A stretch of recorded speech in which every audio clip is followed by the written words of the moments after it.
துரைசாமி. நான் கோயம்புத்தூரில் சிவபக்தர் ஜோதிட நிலையம்னே வச்சு ஒரு 10-15 வருஷமாக ஜோதிடம் பாட்டிருக்கேன். ஆனால் ஜோதிட துறைக்கு 25 வருஷம் கிட்ட ஆச்சு. இதில் என்ன ஒரு விஷயம், இந்த கருத்தரங்கத்தில் பேசுகிறேன்னா எல்லாருமே கருத்துக்களை அவங்கவுங்க அனுபவப்பட்ட கருத்துக்களை சொல்லுவது தான் கருத்தரங்கம். இதில் ஒவ்வொருத்தரும் ஒவ்வொரு தனிப்பட்ட முறையில் அவங்க திறமையாக இல்லை இறைவன் கொடுத்த அருளால் நாடி ஜோதிடத்தில் சொல்லுவாங்க, வாக்கியத்தில் சொல்கிறேன், அதை நிறைய இதில் சொல்லுவாங்க. நானும் ஒரு வகையில் என்னுடைய அனுபவத்துக்கு உட்பட்டது, நான் அன்றாடம் வணங்கும் சிவபெருமானின் அருளால் எனக்கு கிடைச்ச ஒரு எளிமையாக பலன் சொல்லக்கூடியதை நான் கடைபிடிச்சி அதை மற்றவங்களுக்கு பலன் சொல்லிகிட்ருக்கிறேன். இப்போ நம்ம என்ன தலைப்பு பேசுகிறேன்னா, இது திருமண காலம், குழந்தை பேர், இதுதான் நம்ம தமிழ்நாடு மட்டும் இல்லை, இந்தியா உலகம் முழுவதுமே என்னுடைய பேர் புகழும் பரவி இருக்கு. அதுக்கு மூல காரணமானவங்க யார் அப்படின்னா இந்த கருத்தரங்கத்து மூலியமாக தான். ஆனால் முதல்ல என்னை உலக அறிய வைத்த பேரும் புகழும் யாருக்கு சேருன்னா இந்த அகத்திய குழு ஜோதிட ஆசிரியரான ரவி ஜெயக்குமார் அவர்களுக்கு தான் சேரும். அதனால் அவரை நான் மனமாற பாராட்டி கொண்டு வருகிறேன். அவர் கூட நானும் 2 வருஷமாக பயணம் பண்ணி பலருக்கு வழிகாட்டிகிட்டு இருக்கிறேன். இப்போ நிறைய ஜோதிடர்கள் என்ன பண்ணுறாங்க, திருமண காலம்னா 7ஆம் இடம், 7ஆம் அதிபதி சுக்கிரன் செவ்வாய், இதை வச்சுதே தான் பலன் எடுக்கிறாங்க. அது அவங்களுக்கு தெரிஞ்ச கருத்து. ஆனால் என்னுடைய அனுபவத்தில் நான் 7ஆம் இடத்தை தொடர்றது கிடையாது திருமணம்னா. அதே மாதிரி 7ஆம் அதிபதியை தொடர்றது கிடையாது, சுக்கிரனை தொடர்றது கிடையாது, செவ்வாயை தொடர்றது கிடையாது.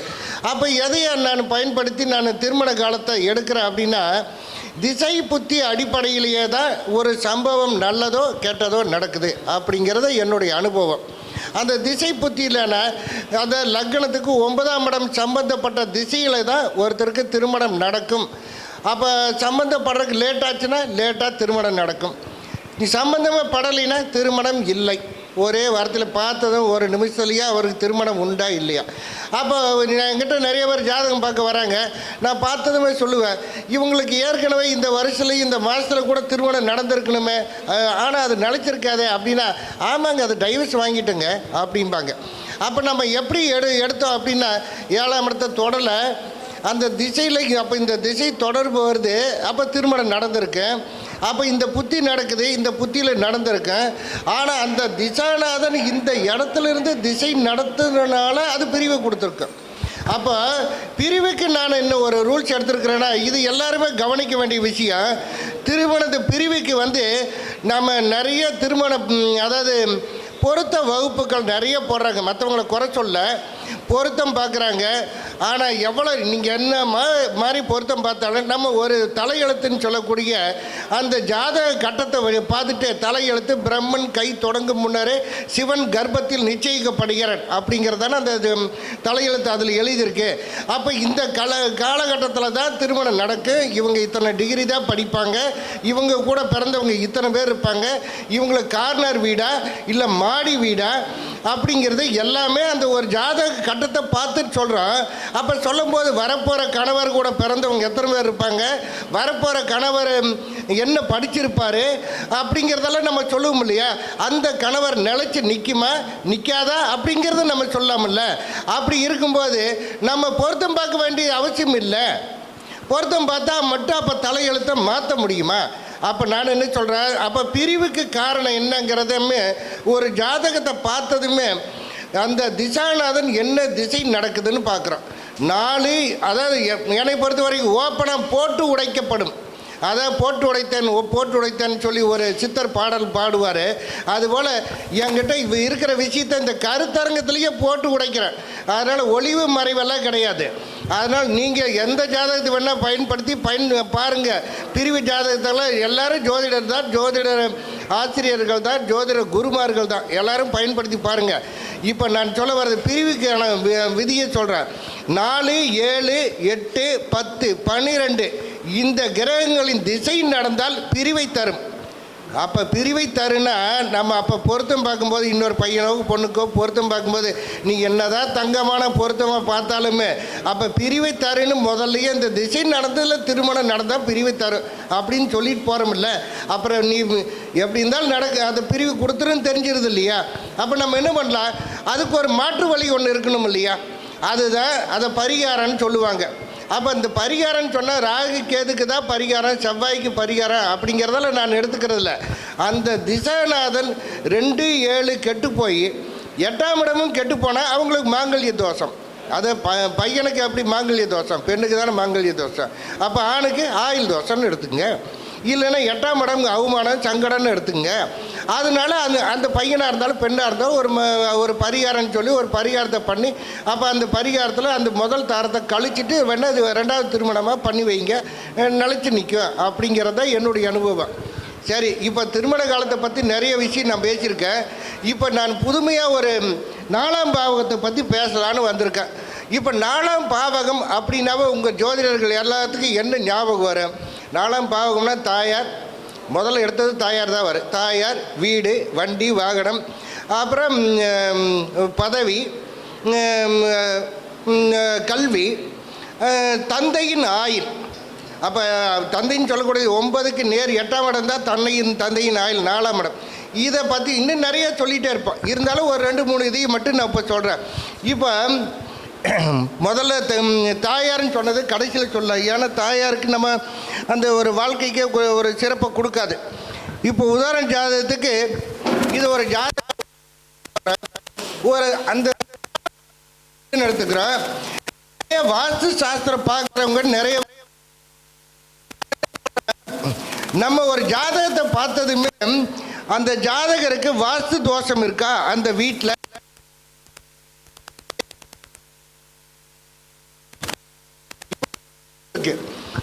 இதுக்கு 4ஆம் இடம், அதாவது ஒருவர் ஜாதகத்தில் வாஸ்து குற்றம் இருக்குதா அப்படின்னு கண்டுபிடிக்கணும்னா என்ன பண்ணணும் அப்படின்னா, லக்னத்துக்கு 4ஆம் இட அதிபதி நீசமானா அவங்க வீட்டில் ஏதோ வாஸ்து குற்றம் இருக்குதுன்னு அர்த்தம்.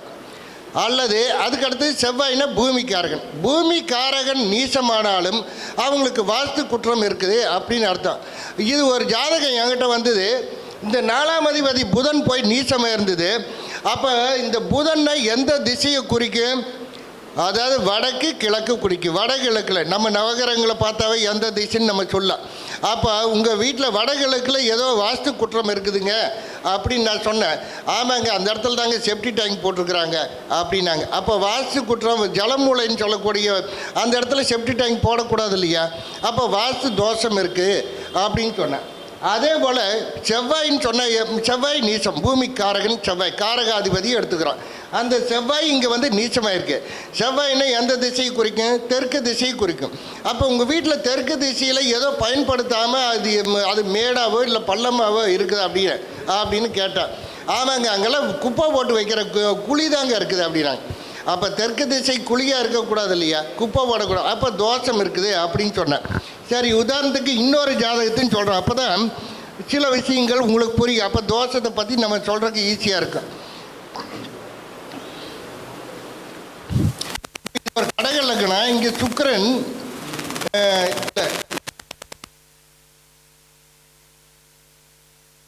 புதன் இருக்கு, இது போல ஒரு ஜாதகம் வந்தது.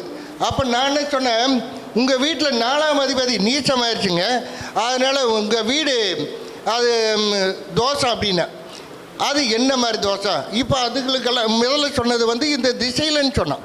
இப்போ 4ஆம் இடத்துல சூரியன் இருக்குது. சூரியன் இருந்தால் அப்போ சூரியனும் அங்கே நீசம். அப்போ நான் என்ன சொன்னேன், உங்கள் வீட்டு நடுவால் தோஷம் இருக்குதுங்க அப்படின்னு சொன்னேன். அதாவது மற்ற பக்கமாக இருந்தால் கூட ஏதோ இடித்து ஆல்ட்ரேஷன் பண்ணி செய்யலாம். இப்போ நடுவால் இருந்தால் எப்படி போய் நம்ம ஆல்ட்ரேஷன் பண்ண முடியும்? நடுவாலன்னா எந்த இடத்துலங்க எப்படிங்க ஆல்ட்ரேஷன் பண்ண முடியும்? அப்போ ஒன்று பண்ணுங்க, விற்றுருங்க இந்த வீட்டை அப்படின்னா. ஏங்க விற்கிறதா யோகம் இருக்கும், அந்த நேரம் வரணுமில்ல. அதாவது 4க்கு 12ஆம் இடம் தான் மறைவு ஸ்தானம். அதாவது ஒருத்தர் வீடு விற்கணுன்னா 3ஆம் இடம் சம்மந்தப்பட்டால் தான் விற்க முடியும். அப்போ 4ஆம் அதிபதி 3க்கு போயிடுச்சு, கண்டிப்பாக நீங்கள் விற்றுருவீங்க. அதே போல் 12-4 சம்மந்தப்பட்டால் ஒரு வீட்டை விற்று வேறு இடத்துல இடம் வாங்குவாங்க. அப்போ 12ஆம் அதிபதி 4 இருக்குது, அதனால் நீங்கள் ஒரு வீட்டை விற்று கண்டிப்பாக இடம் வாங்குவீங்க, அதை விற்றுருங்க. அப்போ விற்றுட்டா அப்போ வாங்குறவனுக்கு அதே போல் தோஷம் இருக்காதுங்களா? அவங்க ஜாதகத்தில் குரு நீச்சமாக இருக்காதுங்க, அவங்க ஜாதகத்தில் வேறு மாதிரி இருக்குங்க அப்படின்னு நான் சொன்னேன். சரி, அதுக்கு அடுத்தது இன்னொரு விளக்கம் தரேன். இப்போ யாருக்கு சொந்த வீடு அமையும், யாருக்கு சொந்த வீடு அமையாது? இப்போ 4ஆம் பாவத்தில் மெயினாக நம்ம பார்க்குறோம். சொந்த வீடு யாருக்கு அமையும்னா, 4ஆம் அதிபதி நல்லா நோட் பண்ணிக்கோங்க. நிறைய நீங்கள் படித்தவங்க இருந்தாலும் என்னுடைய அறிவுரை கொஞ்சம் எளிமையாக இருக்கும். பாருங்கள், 4ஆம் அதிபதி லக்னத்துக்கு மறையக்கூடாது. மறையன்னா 6, 8, 12 மறையக்கூடாது. அஸ்தங்கம் பாதகம் அடையக்கூடாது. அதுபோக 4ஆம் இடத்துக்கு 4ஆம் அதிபதியும் அதே போல் 6, 8, 12 போகக்கூடாது. அஸ்தங்கம் பாதகம் அடையக்கூடாது. அப்படி அடையாமல் அப்படி அடைஞ்சால் அவங்களுக்கு வாடகை வீடு. இப்போ உதாரணத்துக்கு என்கிட்ட ஒருத்தர் ஜாதகம் கொண்டாந்து கொடுத்து நான் எப்போ வீடு வாங்குவேன் அப்படின்னு கேட்டேன். நான் சொன்னேன், அவர் ஜாதகம் வீடே கிடையாது, நீ வாழ்நாள் முழுது வாடகை வீடு தான் ஐயா. அவர் ஏன் நீயும் ஒரு ஜோதியம் அப்படின்னு நம்மளை ஒரு மாதிரியாக பேச ஆரம்பிச்சிட்டாரு. அதனால் இருந்தாலும் அவரோட டேட் ஆஃப் பர்த் தரேன், இதை கொஞ்சம் க்ளோஸ் அப் எடுக்குன்னா எடுத்துங்க. ஏன்னா நீ ஆராய்ச்சி பண்ணி பார்க்கணும். நான் டேட் ஆஃப் பர்த்தோட தரேன். 1905 பிறந்தவர், 3 PM அவரோட ஜாதகத்துக்கு போடுறோம். குரு, கேது, சந்திரன், சனி, சுக்கிர பகவான், ராகு, இது திதி சூனியம், சூரியன், குரு.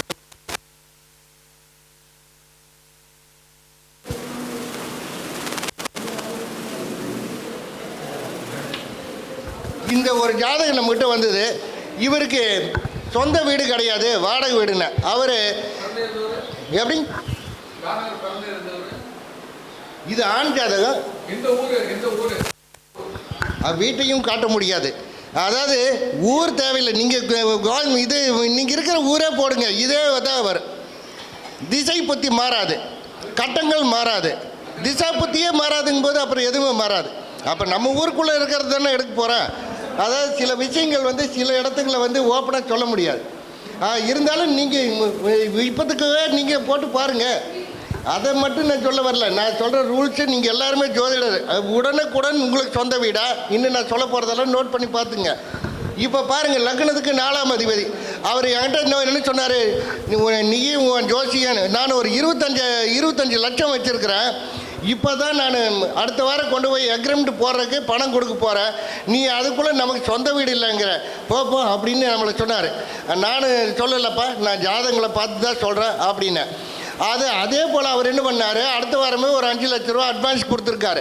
கொடுத்துட்டு மறுபடியும் கரையும் பண்ணுறக்கு அதுக்கு அடுத்து வாரம் அங்கே போய் ஏதோ வில்லங்கம் இருக்குன்னு போராடி அந்த காசை மறுபடியும் 3 மாதம் கழித்து தான் வாங்கினார். வாங்கிட்டு நீ சொன்ன மாதிரியே நமக்கு இடம் அமைய மாட்டேங்குது. வயசான காலத்தில் அந்த பணத்தை வச்சு ஏதோ உன் வாழ்க்கையை ஓட்டுறியா அப்படின்னு சொன்னேன். அது எப்படி அப்படின்னு சொல்கிறான்னு கேளுங்க. இப்போ 4ஆம் அதிபதி சூரியன் 4க்கு 6ல் போய் மறைஞ்சிருச்சா, ஒரு பாயிண்ட் வந்துருச்சா. இப்போ செவ்வாயின்னு சொன்னான், செவ்வாய் திதிசூனியத்தில் போய் மாட்டிச்சு. நான் என்ன சொல்லியிருக்கேன் முதல்லையே, பாதகம் அஸ்தங்கம் திதிசூனியம் அடையக்கூடாது. திதிசூனியத்தில் மாட்டிடுச்சா, அப்போ இவருக்கு சொந்த வீடு இல்லை அப்படின்னு நம்ம சொல்லி இல்லாமல் எளிமையாக பார்த்ததுமே. அப்போ அதே போல் இவர் ஜாதகத்தை பார்த்து நான் சொன்னேன், லக்னத்துக்கு 5 புதன்னா 2 அப்படின்னு சொல்லியிருக்கேன். உங்களுக்கு 2 குழந்தையா அப்படின்னு கேட்டேன். ஆமாங்க 2 குழந்தைங்க, 2மே ஆண் குழந்தையா, ஆண் வீட்டில் இருக்குது, ஆண் குழந்தையானா ஆமாம் அப்படின்னாங்க. அந்த முதல் குழந்தைன்னு சொல்லக்கூடிய புதனுக்கு 5 கூடிய புதன், 6, 7 கூடிய சூரியன். அந்த புதன் சூரியன் இங்கே அந்த புதன் 7ஆம் இடத்தை பார்க்குது. அந்த முதல் குழந்தை, அதாவது 7ஆம் அதிபதி புதன் முதல் குழந்தை, இதை லக்னமாக வச்சுக்கோங்க. முதல் குழந்தைக்கு 7 கூடிய சூரியன் புதனுக்கு 12க்கு போயிடுச்சு. அங்கே முதல் மருமக ஓடி போச்சாயா அப்படின்னு கேட்டான். ஆமாங்க, கல்யாணம் பண்ணி விட்டுட்டு ஓடி போயிட்டா அப்படின்னு சொன்னாங்க. சரி, ரெண்டாவது குழந்தை இந்த ஸ்தானத்துக்கு 5 கூடிய குரு, 6, 7 கூடிய குருவுக்கு 5 கூடிய சுக்கிரன், 6, 7 கூடிய 7 கூடிய குரு. சுக்கிரன் குரு பார்வை, இது சுக்கிரன் குரு பார்வை. அப்போ 2வது பையன் காதல் திருமணமா அப்படின்னு கேட்டேன். சனி சம்பந்தப்படாமல் ஒருவருக்கு காதல் திருமணம் இல்லை, சனி பார்க்குது பாருங்க. அதாவது அப்போ காதல் திருமணமா, ஆமாம் காதல் திருமணம். அவங்களுக்கு 2 குழந்தை, அவங்களையும் நான் தான் பராமரிச்சுட்டு இருக்கிறேன். இப்போ 4ஆம் பாவத்துக்கு சொல்ல அவங்க ஜாதகத்தை சொல்லிகிட்டு இருக்கிறேன், அதை விடுங்க. அதே போல் சரி இன்னொரு ஜாதகத்தையும் உங்களுக்கு உதாரணமாக கொடுத்தா சரி வரும் அப்படின்னு புரியும் அப்படிங்கிறக்க. ஏன்னா முதல் குழந்தைக்கு 5ஆம் இடம் சொன்னீங்க, அந்த அதிபதி புதனை லக்னமா போட்டு சொல்றீங்க. 2வது குழந்தைக்கு 7ஆம் இடத்தை போட்டுருக்கீங்க, அந்த அதிபதி செவ்வாய் விட்டு அந்த லக்னமா போட்டு சொல்றாங்க. செவ்வாயே எடுத்துங்க. செவ்வாய் அஞ்சாம் அதிபதி யாரு? சந்திரனா? இது புதனா? இந்த சார் அங்கேயும் இந்த 2வது குழந்தைன்னா செவ்வாயா? செவ்வாய்க்கு காதல் திருமணம்னு சொன்னேன். நீங்கள் இது லக்னம் எடுத்தாலும் சரி செவ்வாய் எடுத்தாலும் சரி. இப்போ செவ்வாய்க்கு 5 கூடையவன் யார்? சந்திரனா? 7 கூடையவன் யார்? புதனா? அந்த சந்திரன் புதனை பார்க்குதா? அப்புறம் எப்படி அப்போ பலன் கரெக்டாக வருதா? நம்ம கருத்தரங்கத்தில் பேசினா கூட அதாவது பாடம் எடுக்கிற மாதிரி தான் இருக்கும். அதனால தான் டேட் ஆஃப் பர்த்தோட தரேன், நீங்களே பாருங்க அப்படின்னு தான் சொல்கிறேன்.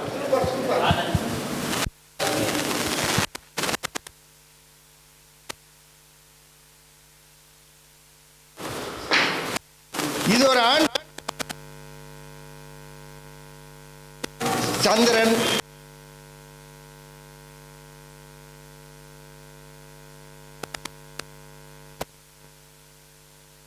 கேது, குரு, இது திதி. இது பாருங்க, இவருக்கு அதே போலதான் வாடகை வீடுன்னு சொன்னேன். இப்போ லக்னத்துக்கு 4 கூடிய சூரியன் லக்னத்திலேயே இருக்கு. ஆனால் நம்ம படித்ததில் என்ன சொல்லியிருப்பான், 4ஆம் அதிபதி லக்னத்திலேயே இருந்தால் சொந்த வீடு இருக்கு.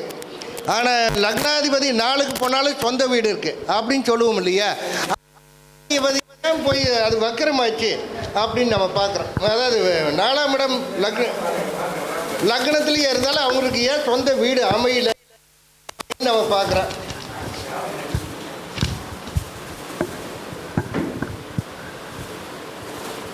சரி, சூரியன் 12 4ஆம் அதிபதி 12 இருக்கு. அப்போ அவருக்கு சொந்த வீடு இல்லை. செவ்வாயின்னு சொல்லக்கூடிய பூமி காரகாதிபதி 11 இருக்கு. அப்புறம் சொந்த வீடு இருக்கும் அப்படின்னு எடுத்துக்கலாம் இல்லையா? ஆனால் அது திதி சூனியத்தில் இருக்கு. அதனால திதி சூனியத்தில் இருந்ததுனால அவருக்கு சொந்த வீடு இல்லை அப்படின்னு நம்ம சொன்னோம். அவரும் ஒரு காலேஜில் ஒரு காரு அதான் பஸ் டிரைவராக இருக்கிறாரு, பல வருஷங்களாக இருக்கிறார். அவருக்கும் அதே போல தான் 5ஆம் இடம் புதன், அது பெண் வீட்டில், அவருக்கு 2 குழந்தைங்க அப்படின்னு சொன்னேன். இப்படி அவங்க ஜாதக பலன் சொல்லும் போது அதெல்லாம் சொல்லிக்கலாம் விடுங்க. இப்போ இது ஒரு ஜாதகம். அப்போ யாருக்கு சொந்த வீடு அமையும் அப்படின்னு நம்ம பார்க்கணும். அப்போ சொந்த வீடு யாருக்கு அமையும் அப்படின்னா, லக்னத்துக்கு 4ஆம் அதிபதியும் செவ்வாயும் 2, 5, 9, 11 இந்த ஸ்தானங்களில் இருந்தால் அவங்களுக்கு சொந்த வீடு. அந்த செவ்வாயும் அதே போல தான் 2, 4, 9, 11 இருந்தால் அவங்களுக்கு சொந்த வீடு அமையும் அப்படின்னு எடுத்துங்க. சரி, யாருக்கு மாடி வீடு அமையும்? 4ஆம் இடத்துக்கு அதாவது நம்ம எளிமையாக சொல்லிட்டு போகிறேன். ஏன்னா கருத்தரங்கத்தில் பாடம் நடத்த முடியாது, எளிமையாக சொல்லிட்டு போகிறேன். நீங்கள் பாயிண்ட் மட்டும் நோட் ஆராய்ச்சி பண்ணி பாருங்கள். 4ஆம் இடத்துக்கோ இல்லை 4ஆம் அதிபதிக்கோ சூரியன் சம்மந்தப்பட்ட மாடி வீடு. சூரியன் சம்மந்தப்படனா திசை அதாவது சூரியன் சாரம் வாங்கியிருக்கணும், இல்லை சூரியன் கூட சேர்ந்துருக்கணும், இல்லை சூரியன் பார்க்கணும், இல்லை ஏதாவது ஒரு வகையில் 4 இது சம்மந்தப்படணும். சரி, அதுக்கு அடுத்தது படிப்பு அப்படின்னு சொன்னேன். கல்வி அப்படின்னா 4ஆம் இடம் தானே கல்வி. கல்விக்கு ரொம்ப எளிமையாக எடுக்கிறோம். ஒரு ஜாதகத்தில் 3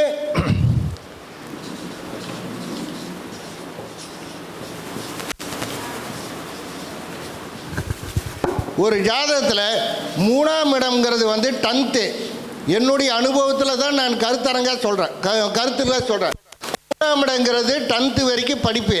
அப்போ 4ஆம் இடங்கிறது +2.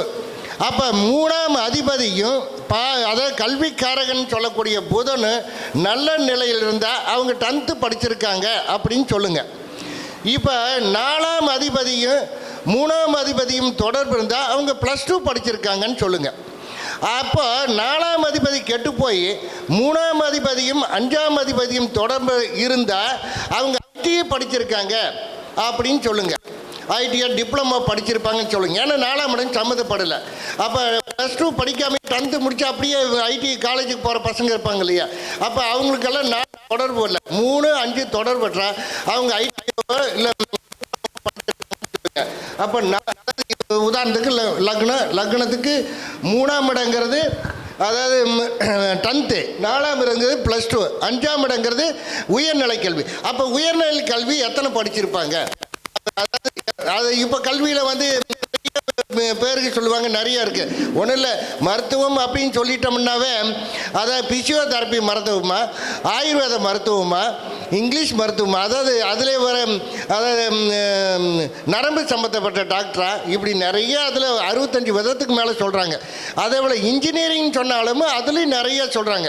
அதனால் இன்ஜினியரிங் படிப்பு, அதாவது மருத்துவ படிப்பு அப்படின்னாலும் நம்ம சொல்ல வேண்டாம். பொதுவாக நீங்கள் எத்தனை டிகிரி வாங்கியிருக்கான்னு மட்டும் சொல்லுங்கள். அது எப்படி அடுக்கிறதுனா, இப்போ இந்த 3-4 முதல்ல பாருங்கள், அவர் படிச்சிருக்காரு, 10th படிச்சிருக்காரு, +2 படிச்சிருக்காரு அப்படின்னா, இப்போ 5ஆம் அதிபதியோடன் எத்தனை கிரகம் சேர்ந்துருக்குதோ அத்தனை டிகிரின்னு சொல்லுங்கள். 5ஆம் இடத்தை எத்தனை கிரகம் பார்க்குதோ அத்தனை டிகிரின்னு சொல்லுங்கள். ரொம்ப எளிமையாக நான் சொல்லித்தரேன். இதையை நீங்கள் அப்ளை பண்ணி பாருங்கள், எளிமையாக சொல்லிட்டு போயிடலாம். அதுதான் படிப்பு அப்படின்னு சொல்கிறது.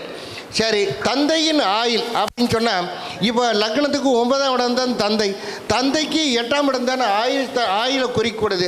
அப்போ 4ஆம் இடத்துக்கு சம்பந்தப்பட்ட திசை நடந்தாவே புத்திக்கெல்லாம் போக வேண்டாங்க. புத்தி நம்ம வச்சோம்னா இன்னும் நெருக்கமாக புத்தி அந்தரமெல்லாம் வச்சா தந்தைக்கு எப்போ ஆயுள் கண்டான்னு நாள் கணக்கில் மாதக்கணக்கில் இல்லை, நாள் கணக்கில் கூட நம்மளால் சொல்ல முடியும். ஆனால் ஆயுள் கணிதத்தை சொல்லாதீங்க அப்படின்னு நம்ம கூட ஜோதிட குருமார்கள் நம்மளுக்கு சொல்லி தந்தாங்க. அதனால் எளிமையாக மட்டும் ஒரு விஷயத்தை மட்டும் திசை மட்டும் சொல்கிறேன்.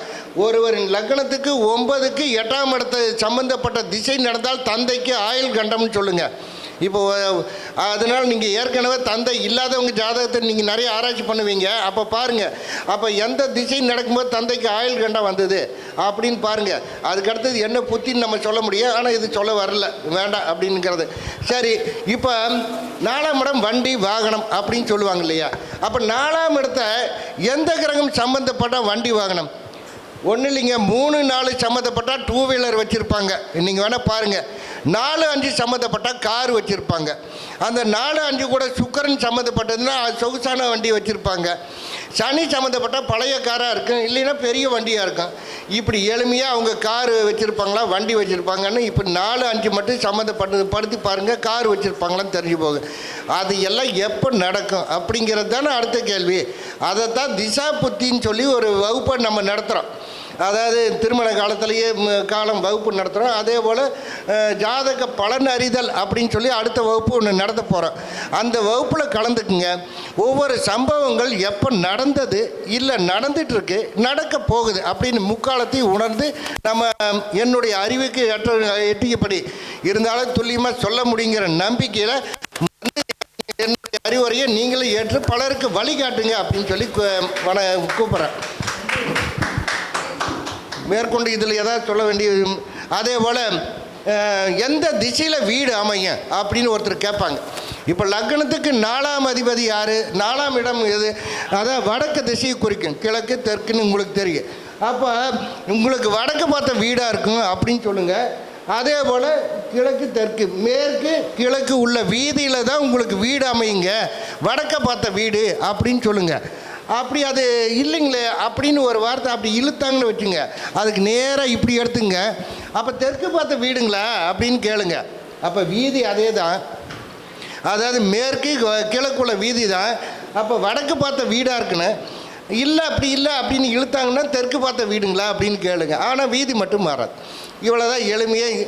அப்போ எந்த திசையில் ஒருத்தருக்கு நான் வீடு வாங்கலாம் அப்படின்னு கேட்டால் 4ஆம் அதிபதி எங்கே போய் உட்கார்ந்துருக்கோ அந்த திசையை சொல்லுங்கள். அதே போல் செவ்வாயும் பார்த்துக்குங்க, பூமி காரகன். பூமி காரகனும் 4ஆம் அதிபதியும் எது வலுவாக இருக்குதோ அந்த திசையை சொல்லுங்கள். இவ்வளோதான் எளிமையாக இருக்கு. அது இந்த ரூல்ஸ் தான். இந்த ரூல்ஸை வச்சு முதல்ல அவங்கவுங்க ஜாதகத்தை அப்ளை பண்ணி பாருங்கள். பாட்டு பலரோட ஜாதகத்தை பயன்படுத்தி பாருங்கள், பலருக்கு வழிகாட்டுங்க. சரிங்க, நன்றி. அவர் இதுவரை பேசி எனக்கு வாய்ப்பளித்த அவர் பேர் விஜயகுமார் அவர்களுக்கும் இந்த குழுவின்